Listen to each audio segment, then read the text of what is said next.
might as well give him the chance to talk to our party mates and get to know our party mates. Pati kami, chance for us to get to know the candidate, Mayor Duterte. Timing, Christmas party rin namin, so na-invite din namin siya. So he flew in from Davao just to be with us. Yun. Sayang nga dahil malakas ang ulan, so not all our party mates were able to go dahil traffic. Tapos, but you know, it was an enlightening meeting for many of our party mates kasi first time talaga nila makita in the flesh si Mayor Rody. First time to hear him speak, no? Na in a very casual and open manner. So marami naman ang natuwa na ganyan pala siya in real life.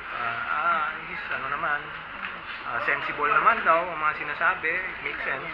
So yun, natuwa rin naman kami na in-invite namin si Speaker Belmonte to join us in our Christmas party. Nandun din siya. So, you know, nag-usap din sila ni Mayor Rody.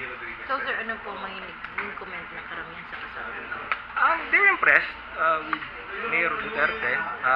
He made sense in a lot of ways, especially yung sa kanyang advocacy against criminality, drugs, terrorism. He talked about the Mindanao problem with our concerns with our Muslim brothers, both in the MILF side and the MNLF side.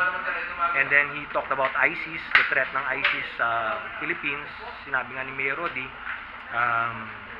siguro, you know, in the coming years, it won't be surprising if ISIS will already penetrate our shores if we don't do something about our problem in Mindanao.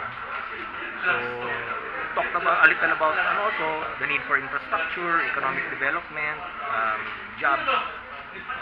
So, you know, lahat ng mga siyempre we engaged him in a conversation kung anong plano niya with economic platform niya, yung kanyang, kasi alam talaga namin na peace and order talagang within his fingertips no? And so yun, parang open discussion, getting to know the person lang. Sir, nandun daw si Speaker Belmonte.